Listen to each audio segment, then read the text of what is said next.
The first rule of survival is to never approach a predator, but the dying wolf at my feet was no ordinary animal. His scent was wrong, a dizzying mix of pine, ozone, and ancient power that promised death. And still, my hand reached for him. Chapter 1: The Silence After Slaughter. The air, thick with the scent of pine and damp earth, clung to me like a second skin. 5 years. 5 years I'd spent mastering this lonely existence, turning survival into a bitter art form. Each sunrise was a victory, each sunset a quiet testament to my resilience. But today, the forest felt different. A palpable tension hummed beneath the usual chorus of birdsong and rustling leaves, a low thrum of violence that set my teeth on edge. It was the silence that followed, a heavy, suffocating blanket that finally drew me from the relative safety of my small, hidden cabin. I moved with a practiced stealth, my bare feet making no sound on the moss-covered ground. My senses, honed by years of solitude, were screaming at me to turn back, to retreat into the shadows and let whatever darkness had fallen pass me by. Yet, a deeper instinct, the one that had once defined me as a healer, pushed me forward. The scent of blood, acrid and metallic, grew stronger with each step, a grim breadcrumb trail leading me deeper into the woods. And then I saw it. The clearing was a macabre canvas of death, the bodies of several wolves, scattered like fallen leaves. But it was the one still clinging to life that stole the breath from my lungs. He was magnificent, a creature of midnight and moonlight, his black fur matted with blood, his massive chest rising and falling in shallow, ragged breaths. Power radiated from him in waves, a raw, untamed force that was both terrifying and intoxicating. He was an alpha, of that there was no doubt. And he was dying. Every rational thought screamed at me to leave, to let nature take its course. But as I watched, a faint, almost imperceptible whine escaped his lips, a sound of such profound agony that it bypassed my carefully constructed walls and struck a chord deep within my soul. It was a plea, a whisper of vulnerability from a creature that looked as though it had never known a moment of weakness. And in that moment, I knew I couldn't walk away. My past was a ghost that haunted my every waking moment, a constant reminder of the pain that came with connection. But as I looked at the dying alpha, I saw not a monster, but a kindred spirit, another soul broken and bleeding in a world that had shown him no mercy. To save him would be to invite the very chaos I had spent years trying to escape, but to leave him would be to betray the very essence of who I was. And so, with a heart pounding a frantic rhythm against my ribs, I made my choice. Chapter 2: The Storm Inside. The task of moving him was a Herculean effort, his massive frame a dead weight that tested the limits of my strength. Every muscle in my body screamed in protest as I dragged him, inch by painstaking inch, back to my secluded cabin. The journey was a blur of sweat, grit, and the ever-present scent of his blood, a scent that seemed to seep into my very pores. By the time I managed to get him inside, the sun was beginning to dip below the horizon, painting the sky in hues of orange and purple, a stark contrast to the grim reality of my situation. I worked by the dim light of a single lantern, my hands moving with a sureness that belied the tremor in my heart. The wounds were deep, vicious gashes that spoke of a battle fought with a ferocity I could scarcely imagine. As I cleaned and stitched, I couldn't help but marvel at the sheer power of him. His muscles, even in their lax state, were coiled springs of latent energy, his bones thick and unyielding. This was a creature born of violence, a king in a world of savage beauty. And yet, as my fingers brushed against his fur, a strange, unexpected sensation coursed through me, a jolt of electricity that was both startling and familiar. It was a fleeting whisper of a connection I had long since buried, a phantom limb of a bond one had sworn to never feel again. I pushed the feeling aside, focusing on the task at hand, my mind a whirlwind of conflicting emotions. Fear, yes, but also a strange, unwelcome flicker of hope. For days, he drifted in and out of consciousness, his fevered dreams filled with guttural growls and half-formed words that I couldn't understand. I tended to him with a detached professionalism, a mask I wore to protect myself from the storm of emotions he had stirred within me. I fed him broth, cooled his brow, and changed his dressings, all the while maintaining a careful distance, both physical and emotional. But in the quiet moments, when the only sound was the crackle of the fire and the soft rhythm of his breathing, I found myself watching him, my carefully constructed defenses beginning to crumble. I saw the scars that marred his handsome features, the lines of pain etched around his eyes, and the deep, abiding loneliness that seemed to cling to him like a shroud. And in his vulnerability, I saw a reflection of my own, a shared pain that transcended the boundaries of our different worlds. It was on the 5th day that he finally awoke, his eyes, the color of molten gold, snapping open to fix on mine with an unnerving intensity. The air crackled with a sudden, palpable tension, the fragile peace of my sanctuary shattered by the awakening of the storm I had so foolishly brought inside. Chapter 3, Awakening. "Where am I?" he rasped, his voice a low, gravelly rumble that sent a shiver down my spine. I took a half-step back, my hand instinctively reaching for the small, sharp knife I always kept tucked into my belt. "You're safe," I said, my own voice sounding thin and reedy to my ears. "You were injured. I found you." His golden eyes narrowed, a flicker of suspicion in their depths. "Who are you?" he demanded, his tone laced with an authority that was both intimidating and compelling. "My name is Vera," I replied, my chin held high, refusing to be cowed by his intensity. "And you are?" He hesitated, his gaze sweeping over me, a silent assessment that made me feel both exposed and seen.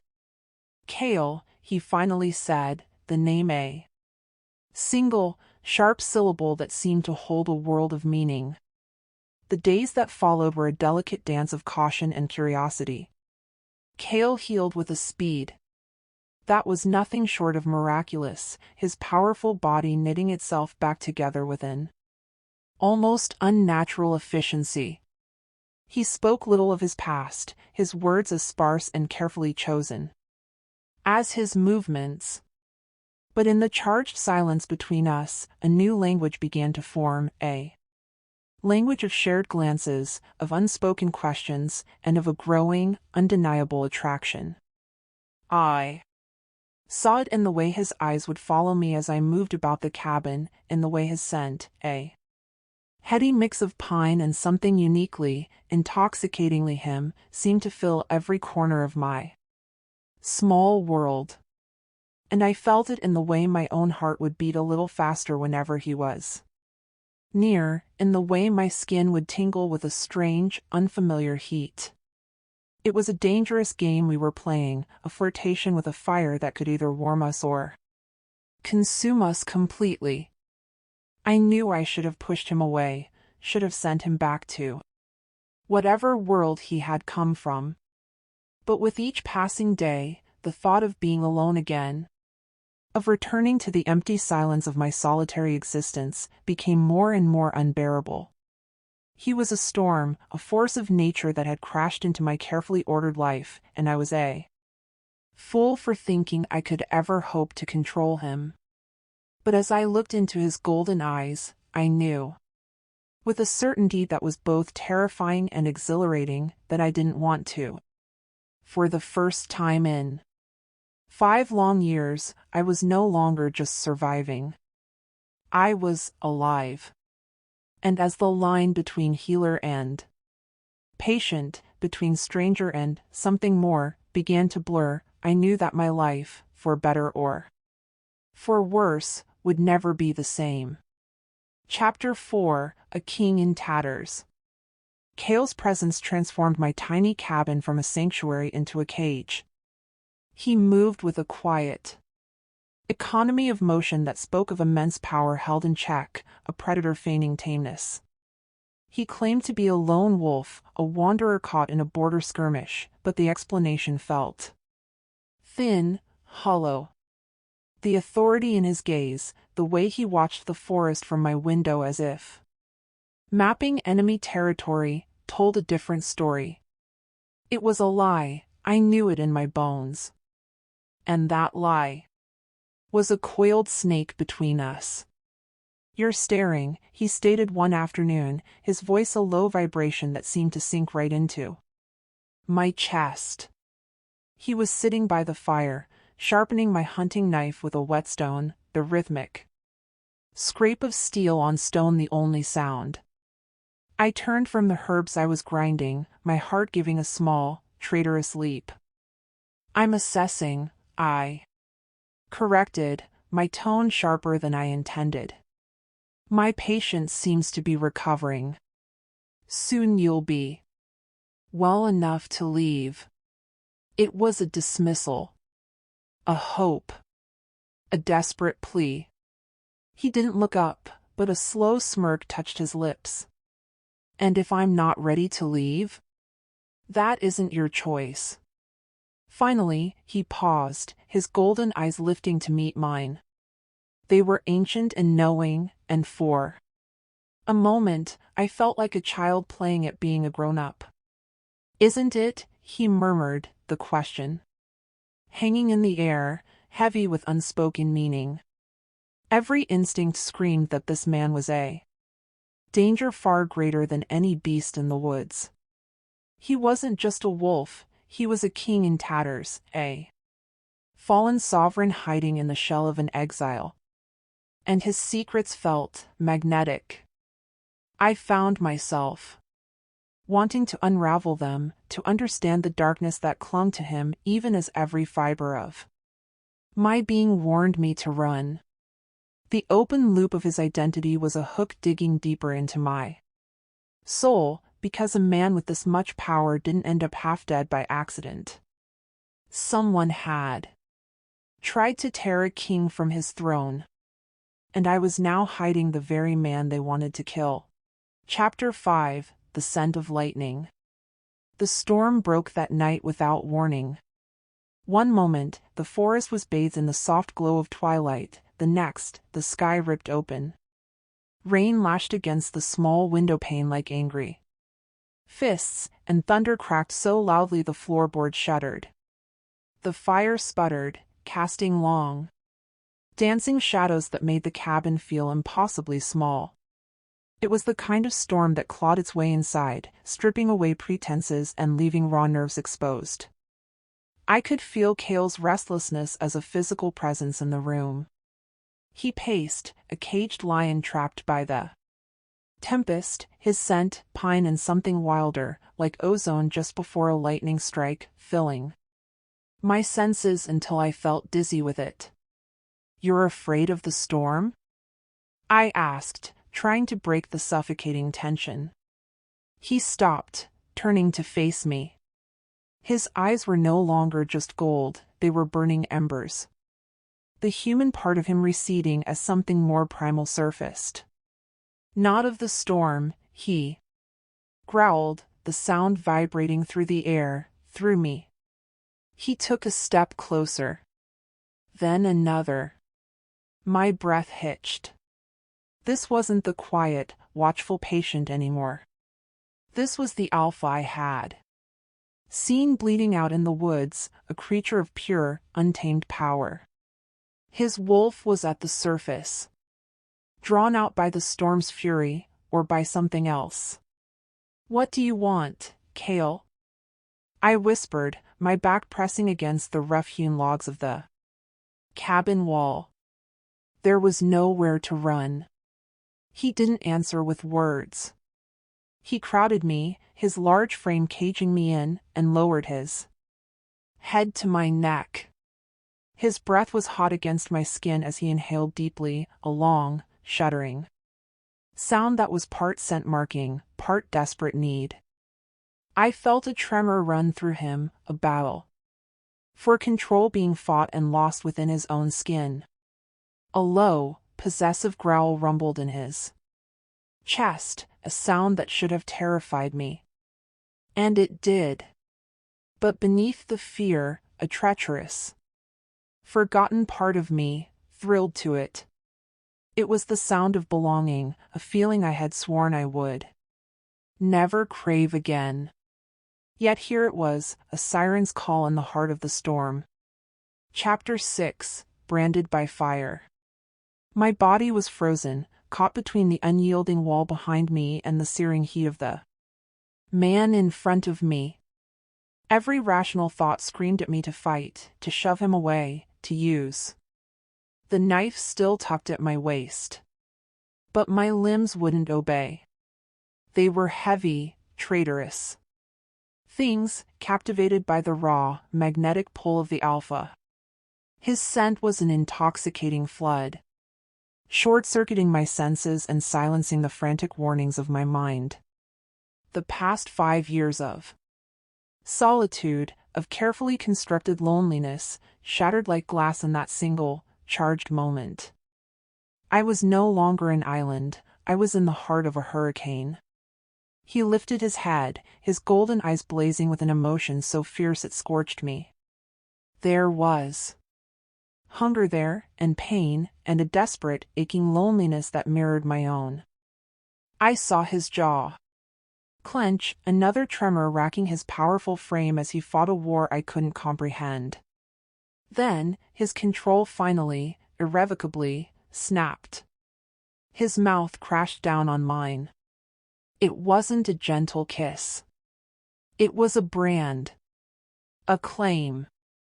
A desperate, soul-stealing collision of two broken people finding a fleeting, violent solace in the eye of the storm.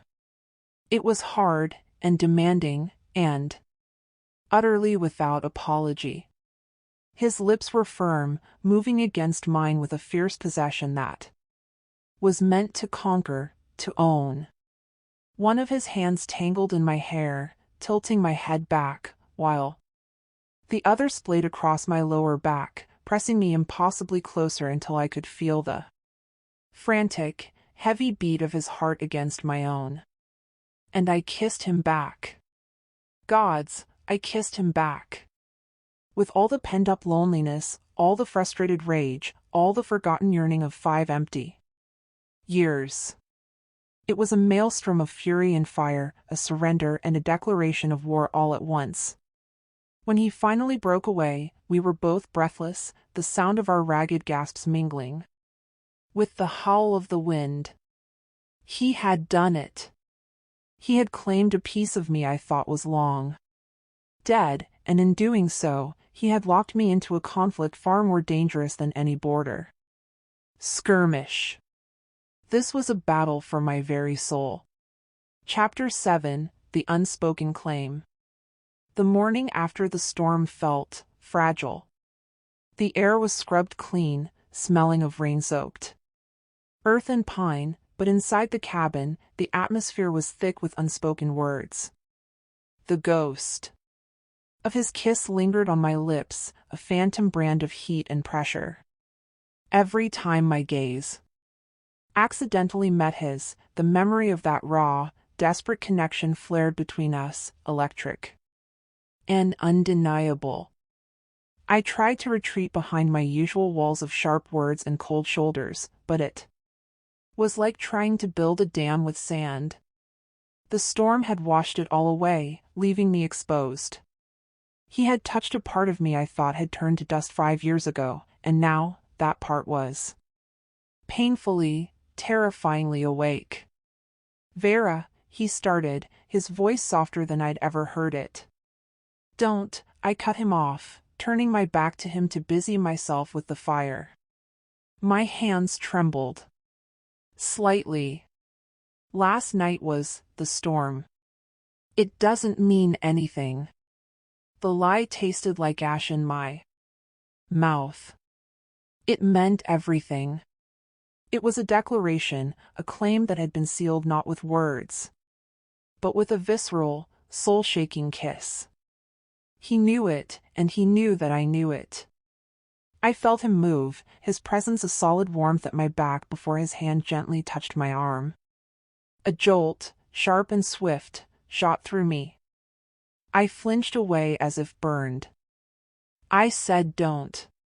His hand dropped, but he didn't retreat. You can lie to yourself, he murmured, his voice a low rumble that vibrated through my very bones. But you can't lie to me. I feel it, too. I refused to look at him, staring instead into the dancing flames.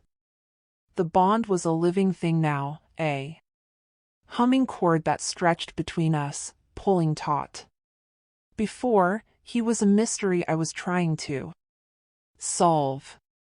Now, he was a truth I was trying to deny.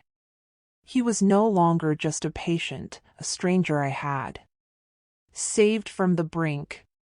He was the man who had laid claim to my soul without a single word, and the silence in the cabin was no longer empty. It was filled with the terrifying, exhilarating promise of what was to come. Chapter 8: A Reluctant Harmony. Our food supplies were running low. It was a simple, practical problem, but it forced us out of the charged confines of the cabin and into the woods together. The air was still thick with unspoken tension, but a new, reluctant rhythm began to form between us. He moved through the forest with a silent, deadly grace that was breathtaking to watch. He was a predator in his natural element, his senses attuned to every rustle of leaves, every snap of a twig. And I found myself moving with him, our steps falling into a natural, unspoken harmony. I would spot the subtle signs of a rabbit trail, and he would be there, a silent shadow, ready to strike. It was a dance of two predators, a seamless partnership that felt both ancient and right. After he'd made a clean, swift kill, we sat by a small, hidden stream to clean the catch. The silence that settled between us was different this time, less fraught with tension, more comfortable. You're a skilled hunter, I commented, breaking the quiet. And you are a skilled healer, he replied, his golden eyes meeting mine across the small clearing. But you're more than that. You have the eyes of a survivor. My breath caught in my throat. No one had ever looked past the labels, healer, omega. Rejected, to see the core of who I had become. I had to be, I said, my voice barely a whisper. He nodded slowly, a flicker of something like understanding, in his gaze. The world is not kind to those who are alone, he said, his voice laced with a weariness that seemed to run deeper than his physical wounds. Trust is a rare and precious thing. It felt like a confession, a small, carefully offered piece of his own fractured past. In that moment, sitting by the stream with the blood of our hunt on our hands, he wasn't the intimidating alpha or the mysterious stranger. He was just Kale. A man with his own scars, his own ghosts. And for the first time since he had crashed into my life, the fear that had been my constant companion began to recede, replaced by a fragile, dangerous flicker of trust. It was a foolish, reckless feeling, but as he offered me a small, genuine smile, I found I couldn't bring myself to extinguish it. Chapter 9, Storm of Steel. We never made it back to the cabin. The first sign of trouble was a scent on the wind, the sharp, metallic tang of unshed blood and the unfamiliar smell of at least 3 wolves. They were close. Too close. Cale was on his feet in an instant, his body a rigid line of tension, a low growl rumbling in his chest. He pushed me behind him, his arm a solid bar of muscle across my chest. "Stay down," he commanded, his voice no longer the quiet murmur of the man by the stream, but the harsh, commanding bark of a leader. They emerged from the trees like specters, 3 large, grizzled warriors clad in dark leather and steel. Their eyes were hard, their movements precise and deadly. But it was the sigil on their armor, a snarling silver wolf's head, that made my blood run cold. They weren't random hunters. They were his. "My king," the leader said, his voice rough as he dropped to one knee. His eyes, however, were fixed on me, filled with a cold, undisguised suspicion. "We have been searching for weeks, King." The word echoed in the sudden, ringing silence of the forest. It slammed into me with the force of a physical blow, stealing the air from my lungs. The lone wolf, the wanderer, the lies all fell away, revealing the terrifying, monumental truth. This wasn't just an alpha. This was the Alpha King, Cale, the Blade of the North, a name whispered in fear across every pack on the continent. A brutal, merciless ruler whose legend was written in the blood of his enemies. Before I could even process the depth of his deception, another sound cut through the air, the twang of a bowstring.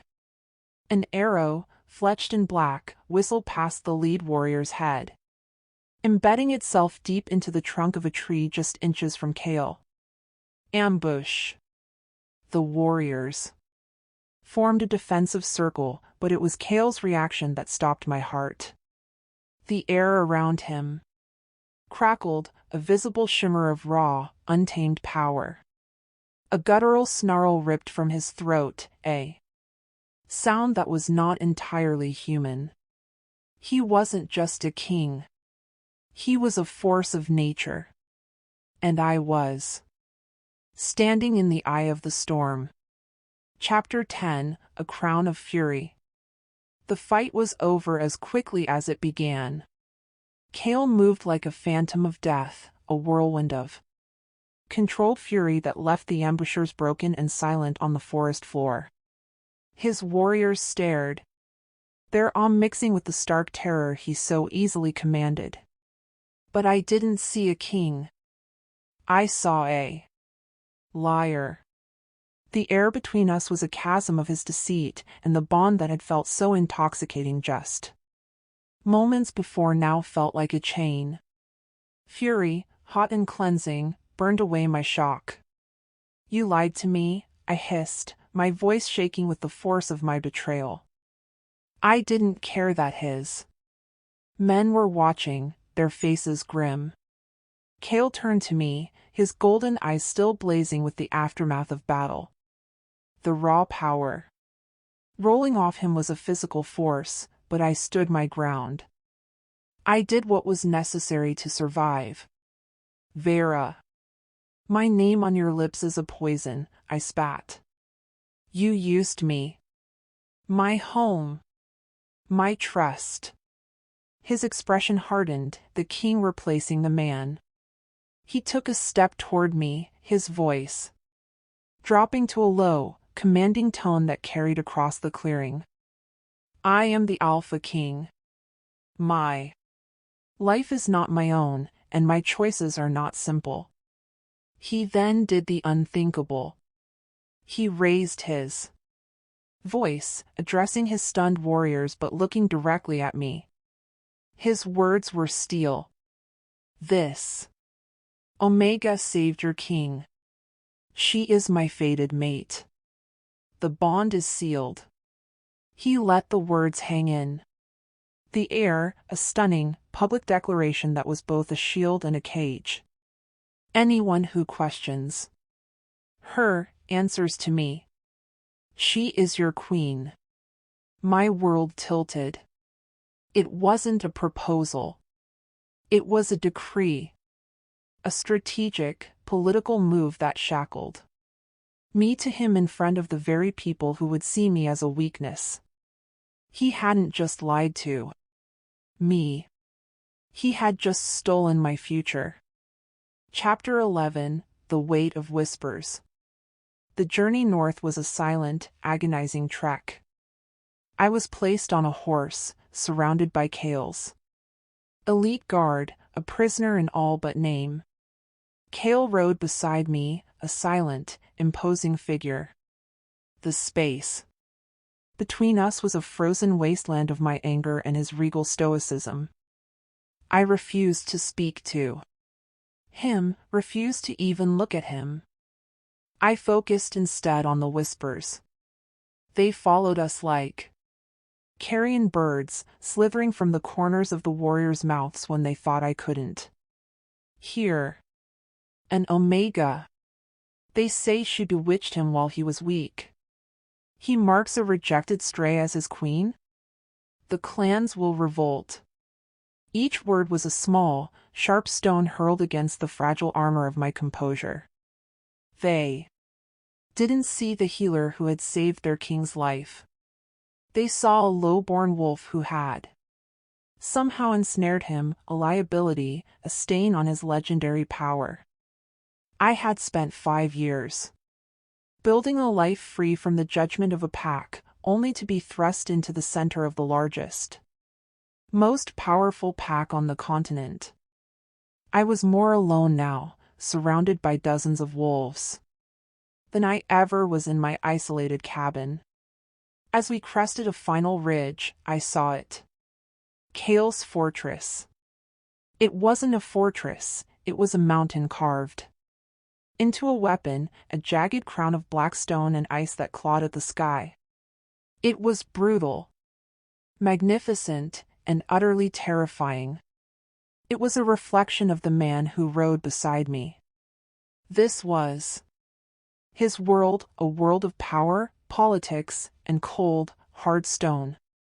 It was a world I had no place in, a world that would chew me up and spit me out. As we began our descent, I felt the weight of that stone mountain settle onto my own shoulders. It was the weight of an unwanted crown, and it was already threatening to crush me. Chapter 12: The Serpent's Lie. The great hall of the fortress was a cavern of snarling tension. Alphas from vassal packs lined the walls, their scent a cloying mix of aggression and suspicion. They all stared as I walked beside Kale, their eyes stripping me bare. I was the Omega stray, the king's folly. And then, I saw him. A ghost from my past, standing near the throne with a practiced, easy smile. Alaric. My ex-mate. The man who had branded me worthless and cast me out. My blood ran cold. He looked from me to Kale, his eyes glittering with a malicious, possessive light. Vera, he said, his voice a smooth, venomous caress that made my skin crawl. He stepped forward, feigning concern. My dear, what has this brute done to you? I knew I should have come for you sooner. Kale moved instantly, a low growl rumbling in his chest, but Alaric held up a placating hand. Peace, King Kale. I am only here for what is mine. He turned his sickening smile on the assembled alphas. This poor, Lost Omega is from my pack. A tragic case. He sighed. Dramatically. We all tried to help her, but the moon goddess cursed her womb. She is barren. The word hit the air like a physical blow. The whispers in the hall erupted. But Alaric wasn't finished. He leaned in, his voice dropping to a conspiratorial whisper meant for me and Kale. Alone. You can't give him an heir, Vera. A king needs a line. It's a shame, really. He paused, his eyes gleaming with a sick triumph as he delivered the final, devastating lie. It's a weakness. In your blood. It's why you'll always be rejected. And in that moment, seeing the cruel certainty in his face, a horrifying question bloomed in my mind. What if he was right? Chapter 13, A Question of Faith. Alaric's words were a poison, seeping into the cracks of my deepest insecurities. Barren. Weakness. Rejected. The old taunts echoed in the cavernous hall, amplified by the judging eyes of 100 strange wolves. For a moment, I faltered, the weight of my past threatening to pull me under. But then I felt it, the steady, unwavering heat of Kale's presence beside me. It was an anchor in the storm of my doubt. Later, in the cold stone chambers he called his own, the storm finally broke. I turned on him, my voice not a shout, but a blade honed by years of pain. He said it was a weakness in my blood. I searched his face, my heart hammering against my ribs. This was the true test, more vital than any battle. The bond could be a lie, a trick of fate. But his faith, that had to be real. Do you believe him, Kale? Do you believe your fated mate is broken? He didn't hesitate. He closed the distance between us, his large, warm hands coming up to cup my face.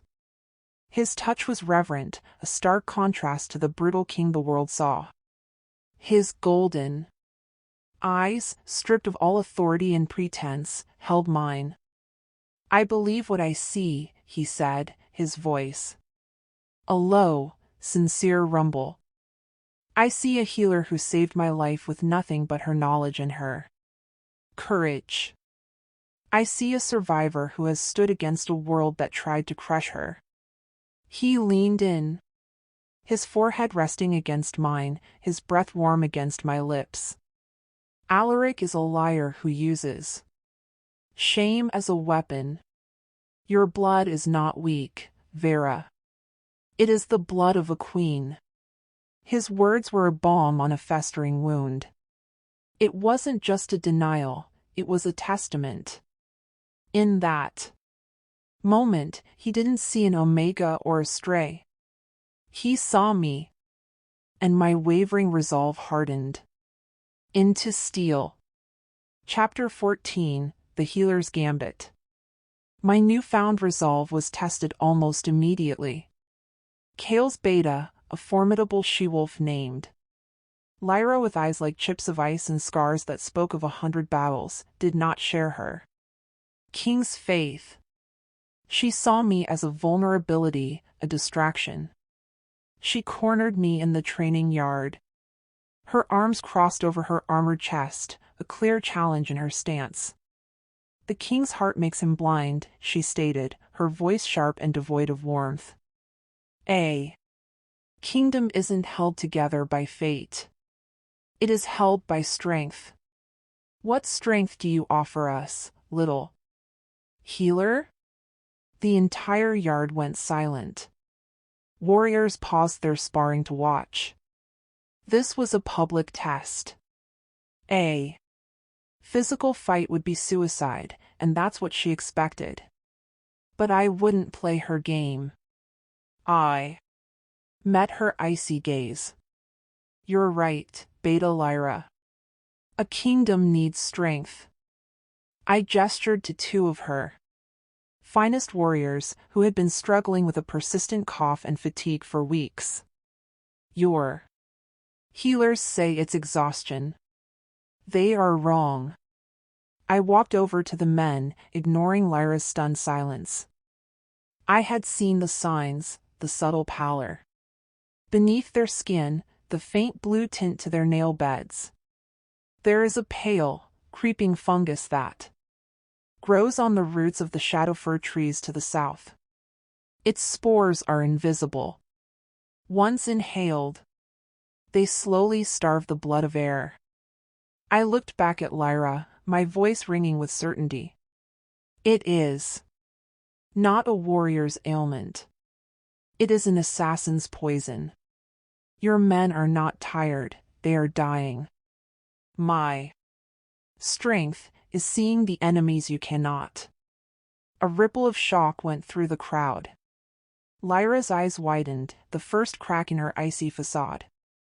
I had not only answered her challenge, I had saved two of her men and uncovered a silent threat to the entire pack. It was a victory won not with claws, but with knowledge. Chapter 15: A War on Two Fronts. My small victory in the training yard earned me a sliver of grudging respect, but it also painted a target on my back. Alaric, furious that his public shaming had failed, escalated his assault. News arrived like a raven in the night, carried by a panicked scout. Alaric had done the unthinkable.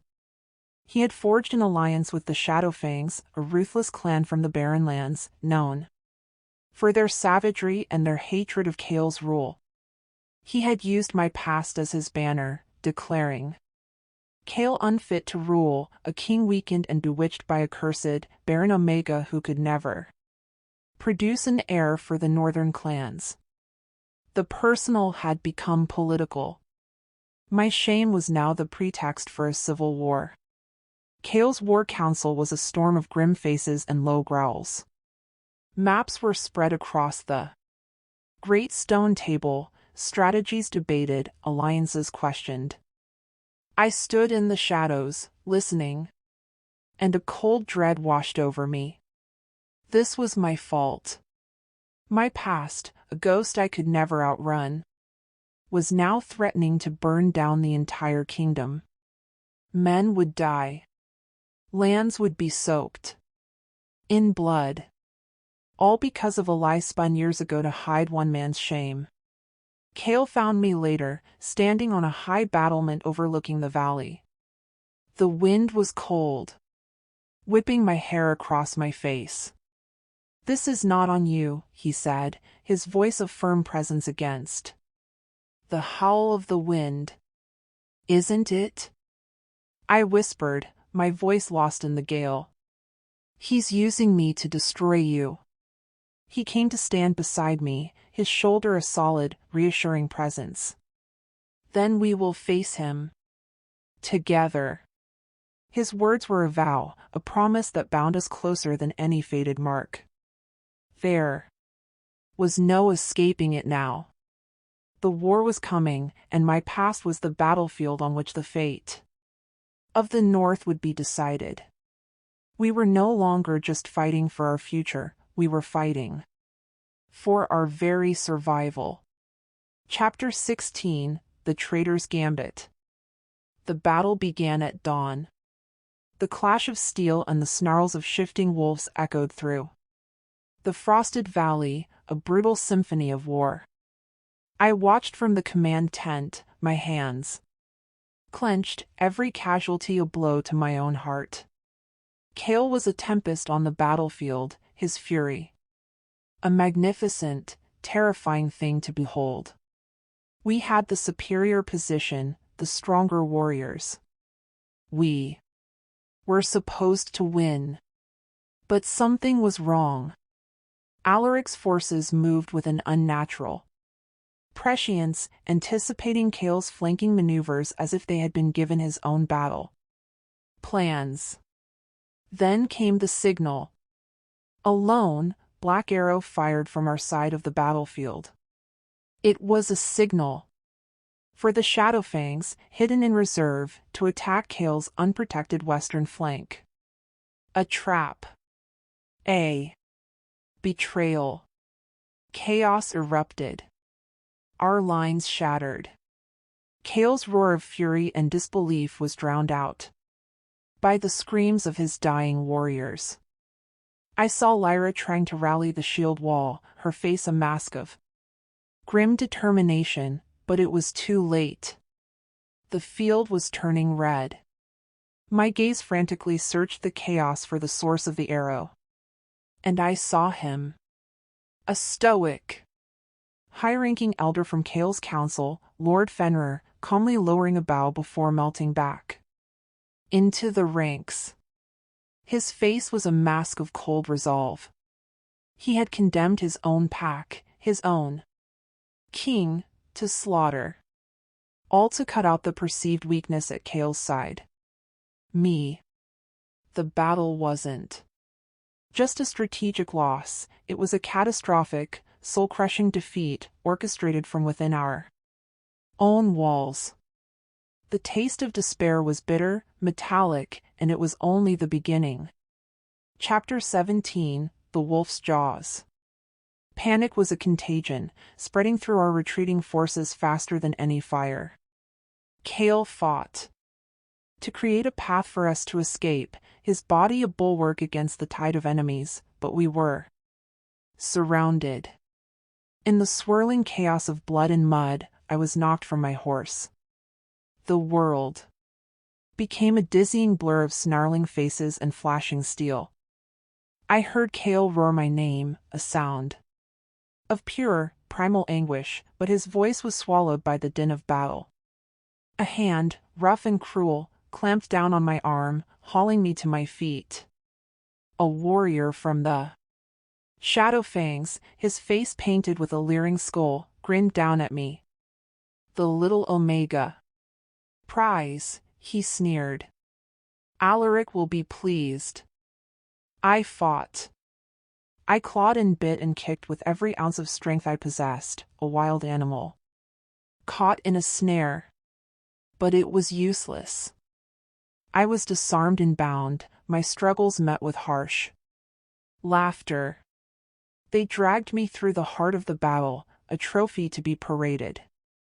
My last glimpse of Kale was of him trying to break through a wall of Shadowfangs to get to me, his golden eyes blazing with a helpless fury that shattered my heart. He was a king, a force of nature, but he couldn't stop them. He couldn't save me. The hope that had so tentatively begun to bloom within me withered and died. They pulled a rough burlap sack over my head, plunging my world into a suffocating, scratchy darkness. I was a prisoner again, torn from the one person who had made me feel whole, dragged back into the clutches of the man who had first broken me. My worst nightmare was no longer a memory, it was a suffocating, terrifying reality. Chapter 18, Ashes and Echoes. I was thrown onto the cold, damp ground of a tent. When the sack was ripped from my head, the gloating face of Alaric swam into view.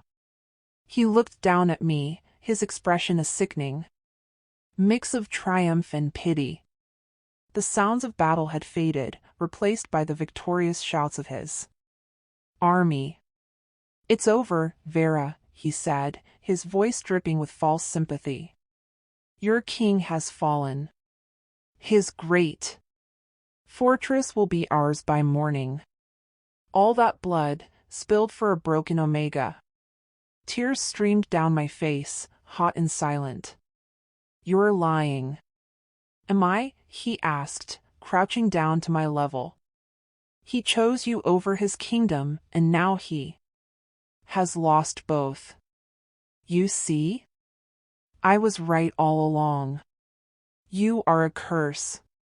Everything you touch turns to ash." He reached out, his fingers tracing the line of my jaw. I flinched, but I was too broken to pull away. You belong to me now. You always did. You will kneel before me, and you will learn your place again. His words were the final blow. In the crushing silence of that tent, surrounded by the echoes of my failure, I finally broke. The strength I had clawed back, the worth Kale had shown me, the hope for a future, it all crumbled into dust. Alaric was right. I was a weakness. A poison.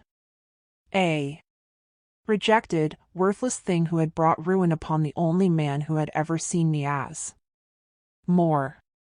In the depths of my despair, I looked into the eyes of my tormentor, and for the first time in a long time, I saw no escape.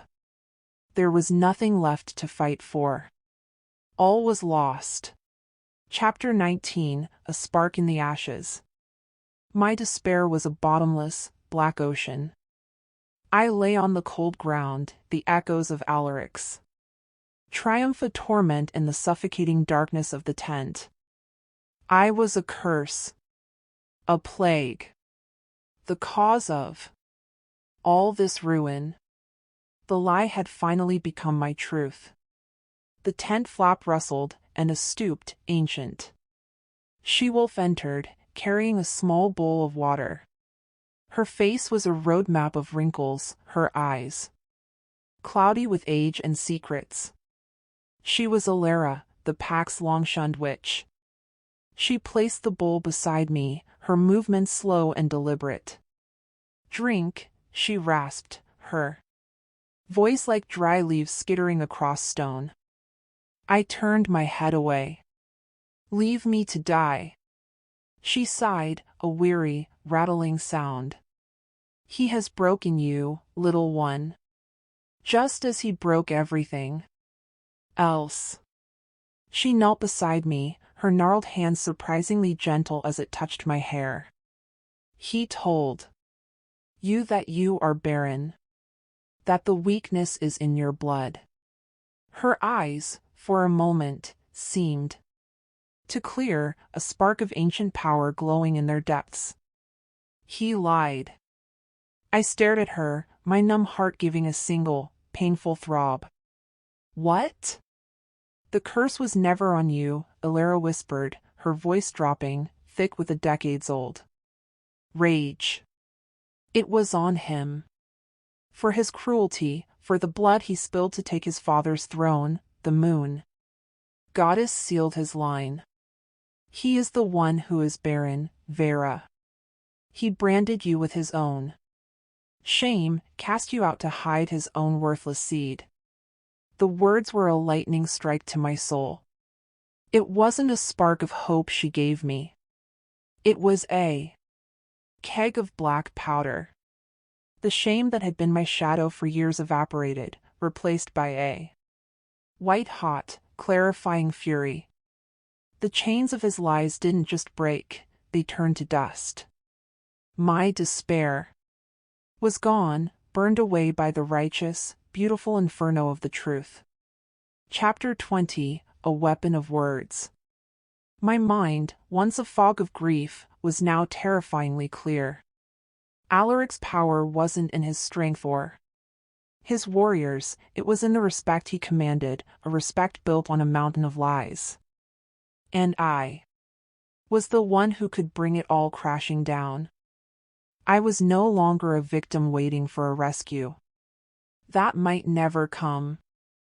I was a weapon, waiting for the perfect moment to strike. My goal was no longer to survive. It was to utterly and completely destroy him from the inside out. I would not use claws or teeth. I would use the one thing he could not defend against: the truth. A distant sound began to permeate the walls of the tent. It started as a low rumble, a tremor in the earth, and grew into a sound of pure, unrestrained wrath. It was a roar of 1,000 storms. The cry of a god of vengeance. It was Kale. Alaric had lied about him falling. He hadn't fallen. He had been unleashed. The triumphant shouts of Alaric's camp were slowly being replaced by screams of terror. Panic erupted outside. I heard Alaric barking orders, his smooth, confident voice now strained with a frantic edge. He had believed his own lies, thought his victory was absolute. He had no idea what kind of monster he had provoked by taking me. Cale wasn't coming with an army to reclaim a kingdom. He was coming alone, a singular force of nature, to reclaim his mate. And I would be ready for him. The two storms, one of fury outside and one of truth within, were about to collide. Chapter 21, My Turn to Speak. The tent flap was ripped open. Alaric stood there, his face pale, his eyes wide with a fear he was trying desperately to conceal. "Get up," he snarled, grabbing my arm and yanking me to my feet. "He's here. Your pet king is tearing my army to pieces." He dragged me from the tent out into the chaotic heart of the camp. The scene was one of pure carnage. A single, massive black wolf, Cale, in his true, unrestrained form, was a whirlwind of black fur and silver claws, carving a bloody path through Alaric's terrified warriors. This was not a battle, it was a reckoning. Alaric shoved me forward, holding a blade to my throat. His remaining men rallied around him, a pathetic shield against the coming apocalypse. "Cale," he screamed, his voice cracking. "One more step, and she dies. Your precious queen for your kingdom." Cale froze, his massive wolf form radiating a murderous intent that made the very air tremble. His golden eyes locked on mine, a silent question, a promise of retribution. Alaric thought he held all the cards. He thought I was his shield. He was wrong. I was his executioner. I looked away from Cale, my gaze sweeping over the terrified faces of Alaric's pack. They had scorned me, shunned me, believed his lies. Now, they would be my jury. I took a deep breath, ignoring the cold steel at my neck. My voice, when it came out, did not tremble. It was clear, cold, and carried on the wind. "He calls me a curse," I began, my words cutting through the chaos. "He tells you I am barren. Now, you will hear the truth." Chapter 22, A Kingdom of Lies. The world seemed to hold its breath. My voice, clear and unwavering, sliced through the chaos, weaving the tale of Alaric's deceit. I spoke of the curse, of his impotence, of the shame he was too weak to bear. I told them how he had branded me, an innocent she-wolf, with his own failing, casting me out to preserve the fragile illusion of his strength. Every word was a stone, and with them I dismantled the fortress of his lies, brick by brick. I saw the truth dawn on the faces of his warriors, doubt turning to shock, shock turning to disgust. Their loyalty, the very foundation of his power, crumbled into dust before my eyes. Alaric roared, a sound of pure, animalistic rage. "Lies! She is a witch, whispering poison." But it was too late. His pack looked at him and saw him for what he was, a weak, cruel man, hiding behind a woman's pain. He had lost. He knew it. With a final, desperate snarl, he lunged. Not at Cale, but at me. He never reached me. A blur of motion, impossibly fast, intercepted him. Cale, now in his human form, caught Alaric's wrist in a grip of iron. The physical fight was a brutal, pathetic. Footnote: Cale didn't even draw a weapon. He broke Alaric with his bare hands, a swift, decisive act of justice that was less a battle and more an execution. He tossed the broken man to the ground at my feet. The great, feared Alpha of the Southern Ridge was nothing more than a whimpering coward. The war was over, and I had been the one to end it. Chapter 23: The Weight of Justice. In the aftermath, a new order settled over the blood-soaked ground. Alaric's pack, leaderless and shamed, knelt as one, not before Cale, but before me. They offered their fealty with bowed heads, a silent acknowledgement of the truth I had spoken. Cale's forces arrived to secure the camp, Lyra at the lead. She met my gaze across the field, and in her eyes, I saw not the skepticism of a beta, but the unwavering respect for her queen. Later, the traitor, Lord Fenrir, was brought before Cale in chains. I watched as Cale passed his judgment, not death, but exile. The same fate I had once suffered. It was a sentence filled with a quiet, brutal irony that was not lost on anyone present. The journey back to the northern fortress was a stark contrast to the one before. There were no whispers, no scornful glances. I rode beside Cale not as a captive, but as a conqueror. The story of my victory had traveled faster than we did. I was no longer the Omega Stray or the King's weakness. I was Vera, the truth speaker, the healer who had wielded words like a sword and shattered an army. When we passed through the great gates of the fortress, the pack was assembled. And this time, they knelt. Not in fear of their king, but in genuine reverence for their queen. They had seen my strength, and they had chosen to honor it. I was finally home, not in a place, but in the respect I had earned for myself. Chapter 24: The Monster and His Queen. The coronation was held under the light of a full moon, in the great hall carved from the heart of the mountain. The air was filled not with tension, but with celebration.